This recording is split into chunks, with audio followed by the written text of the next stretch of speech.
அறிவோம் ஆரோக்கியம் நேயர்கள் அனைவருக்கும் அன்பான வணக்கங்கள். நான் ஸ்ரீவர்மா மருத்துவமனையின் மகளிர் சிறப்பு மருத்துவர் ஜெயரூபா. இந்த நாள் இனிய நாளாக அமைய என்னுடைய மனமார்ந்த வாழ்த்துக்களும் பிரார்த்தனைகளும். குளிர்காலம் வந்தது அப்படின்னாலே நம்ம எல்லாருக்கும் வரக்கூடிய முக்கியமான பிரச்சனை தோல் வறட்சி ஆகிறது. சமீபத்தில் கூட நான் பார்த்த ஒரு பெண், டாக்டர் நான் நிறைய லோஷன்லாம் யூஸ் பண்ணுறேன், ஆனாலும் இந்த ஸ்கின் ட்ரைனஸ் குறையவே மாட்டேங்குது அப்படின்னு சொல்கிறாங்க. இந்த தோல் வறட்சி எதனால் உருவாகுது, இதற்காக வீட்டில் இருந்தபடியே என்னென்ன விஷயங்களெல்லாம் ஃபாலோ பண்ணலாம், அதை பற்றி நம்ம இன்றைக்கி தெரிஞ்சுக்க போகிறோம். அதுக்கு முன்னாடி இந்த தோல் வறட்சி அப்படிங்கிறது வெறும் தோல் சார்ந்த பிரச்சனையாக மட்டும் பார்க்காம அது நம்ம உடலுக்குள்ளே இருக்கக்கூடிய ஒரு பிரச்சனையாக நம்ம பார்க்க போகிறோம். ஸோ என்னென்ன காரணங்களால் நமக்கு தோல் வறட்சி உண்டாகுது, இதை எப்படி சரி பண்ணலாம்? தோல் வறட்சி அப்படிங்கிறது நம்ம தோல்ல ஒரு இயல்பாகவே ஒரு எண்ணெய் தன்மை இருக்கும். அது கூட கொஞ்சம் வாட்டரும் அந்த இடத்துல இருக்கும், ஒரு ஹைட்ரேஷனும் அந்த இடத்துல இருக்கும். நல்ல ஒரு குளிர்காலத்தில் காற்றில் அதிகப்படியான வறட்சி இருக்கும் பொழுது இந்த எண்ணெய் பசை தன்மையும் அங்கே இருக்கக்கூடிய ஒரு தண்ணீரும் முழுவதுமாக நம்ம ஸ்கின்ல இருந்து ஆவியாகி போகிறது தான் தோல் வறட்சி உண்டாகிறதுக்கு முக்கியமான காரணம். இது யாருக்கெல்லாம் அதிகமாக வரும்? ஸோ ஸ்கின்னு இயல்பாகவே ட்ரையாக இருக்கக்கூடிய நபர்கள், முக்கியமாக பார்த்தீங்கன்னா உடம்புல வாதத்தினுடைய அளவு அதிகமாக இருக்கக்கூடிய நபர்கள், செரிமான கோளாறு இருக்கக்கூடிய நபர்கள்.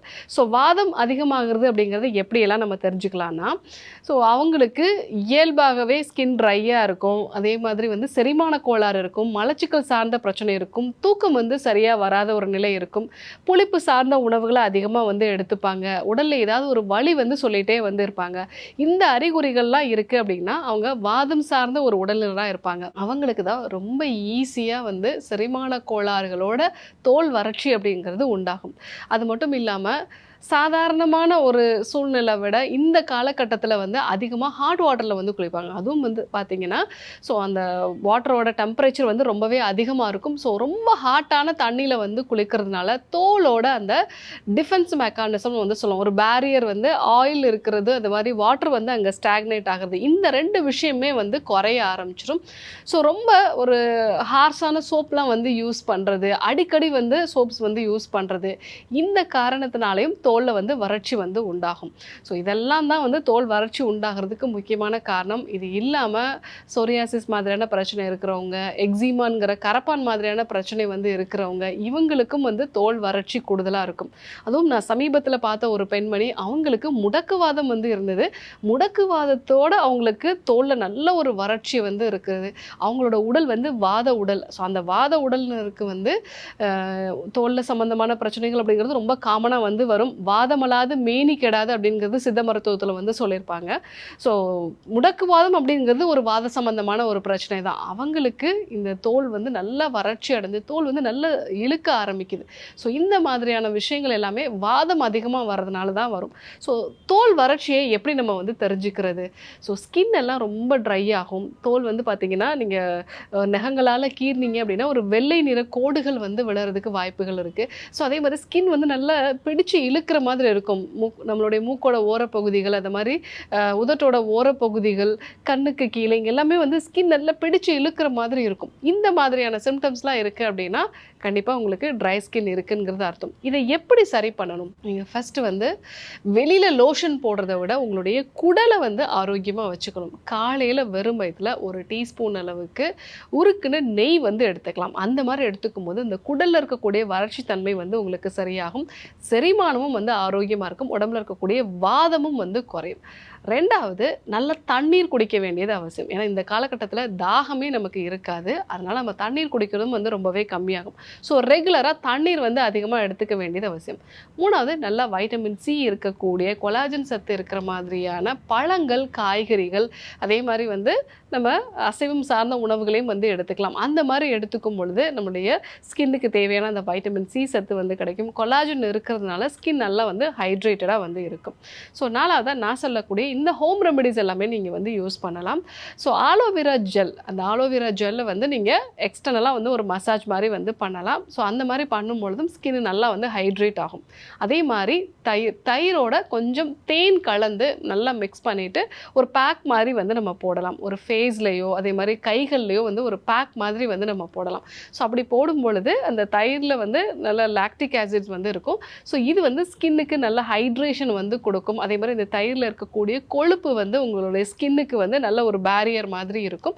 ஸோ இந்த மாதிரி நம்ம வந்து யூஸ் பண்ணலாம். அதே மாதிரி தேனும் வந்து உங்கள் ஸ்கின்னுக்கு நல்ல ஒரு மாய்ஸ்சரை வந்து தக்க வச்சு கொள்ளக்கூடிய ஒரு தன்மையை வந்து கொடுக்கும். ஸோ இது ரெண்டுமே வந்து நம்ம யூஸ் பண்ணலாம். 3வது தேங்காய் பாலை வந்து நம்ம பயன்படுத்தலாம். ஸோ தேங்காய் பால் நல்ல முற்றின தேங்காய் வந்து எடுத்துட்டு அந்த தேங்காய் பால் எடுத்துருங்க. ஸோ அதை வந்து ஃப்ரிட்ஜில் வச்சுடுங்க. ஃப்ரிட்ஜில் வச்சுட்டிங்க அப்படின்னாலே அது மேலே வந்து அந்த தேங்காயினுடைய வெள்ளை நிறத்தில் படிவம் மாதிரி வந்து வரும். ஸோ இதை நீங்கள் வந்து ஒரு நைட் ஃபுல்லாக வச்சுட்டு மறுநாள் காலையில் அதை எடுத்துட்டு அது கூட கொஞ்சம் வந்து குங்குமப்பூ தேங்காய் எண்ணெய் வந்து நீங்கள் சேர்த்துக்கலாம். அந்த மாதிரி சேர்த்துட்டு நல்லா உடம்பு ஃபுல்லாக பூசிட்டு ஒரு அரை மணி நேரம் கழித்து நீங்கள் வந்து குளிச்சிங்க அப்படின்னாலே ஸ்கின் நல்லா சாஃப்டாக வந்து இருக்கும். இந்த தேங்காயில் லாரிக் ஆசிட் வந்து இருக்குது. ஸோ இன்னும் நிறைய நல்ல ஸ்கின்னுக்கு வந்து ஹைட்ரேஷனை கொடுக்கக்கூடிய நிறைய வேதிப்பொருட்கள் வந்து இருக்குது. ஸோ இந்த ஒரு மெத்தட் வந்து நீங்கள் யூஸ் பண்ணலாம். இது வந்து ஏன் நம்ம தேங்காய் பாலை வந்து நம்ம யூஸ் பண்ணுறோம் அப்படின்னா தேங்காய் எண்ணெய் அப்படிங்கிறது வந்து நம்ம தோள்களில் வந்து போய் அடைச்சிக்கக்கூடிய ஒரு தன்மை வந்து இருக்கும்.